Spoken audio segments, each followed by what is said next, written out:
President Mubarak of Egypt. And he said they betrayed their friend. It's not a good business to be a friend of the Americans. The fact that the American administration didn't intervene in Libya and allowed the French and the Brits to do the work there is not interpreted by the Arabs as calculated policy, but as hesitant policy.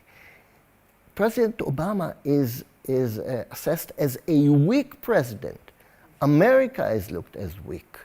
And these are bad news to the West, not only to Israel in this environment, but also to the West at large. We usually tend to think that politics is only an issue of interest. If the President Obama will analyze American interest to be in favor of the Palestinians or the Arab state, then he will give up the interest of Israel. He can sell us out in this Middle East market.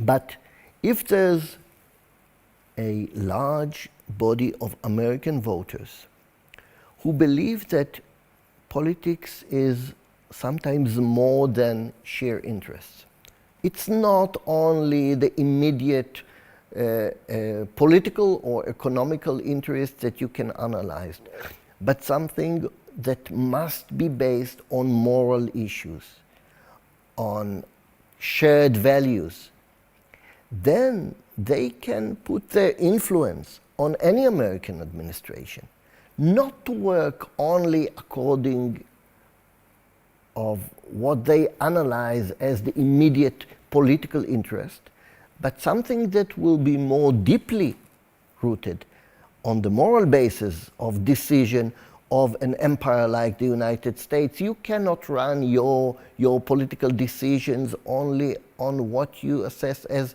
tomorrow's interest, but you must do it according to the moral basis of a nation like the American nation.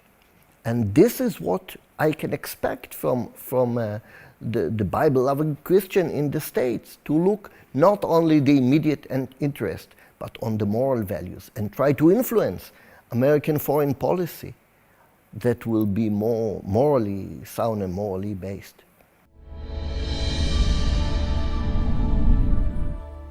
But regardless of the decisions our government makes or does not make, we must understand that God holds us as believers responsible for standing up for Israel.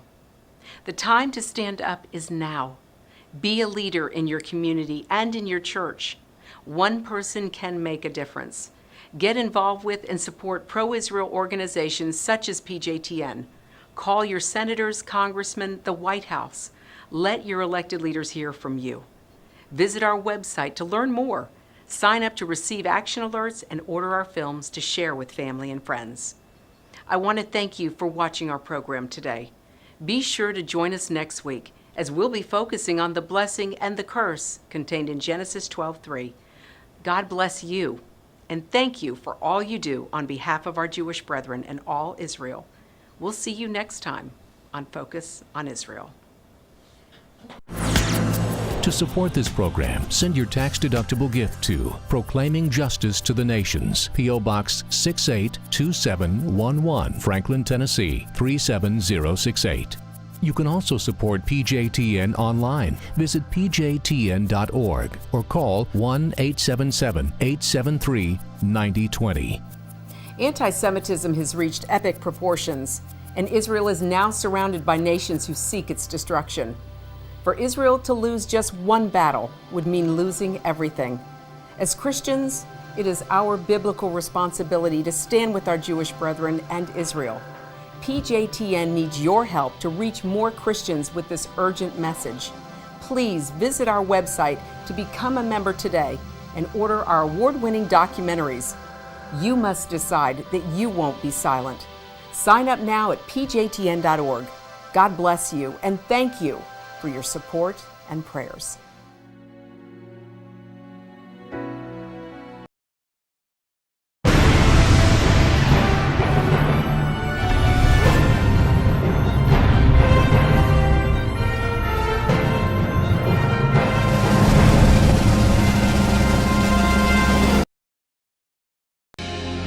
From Texas, to Israel, and everywhere in between. We bridge the gap around the world and connect them all to the land where our faith was first born.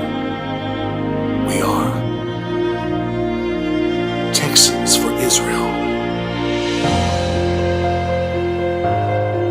Your tax-deductible donation to Texans for Israel makes production possible for movies, television programming, music, special events, and much more. We provide a global platform for individuals and organizations united by their love for America and the State of Israel. Come make history with us. Contact Texans for Israel today.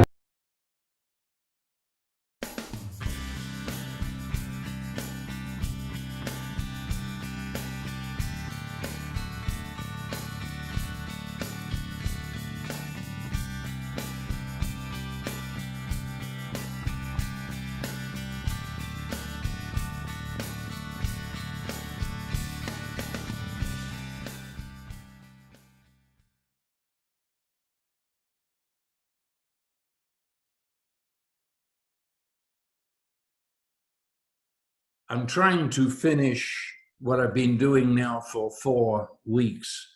And so the best way to finish is to start something else. And even though it certainly relates to what we've been saying, but it is a new series. And I want to begin by reading Acts in chapter 9. It says Saul, and of course, Saul there is his Hebrew name. We all know him by Paul.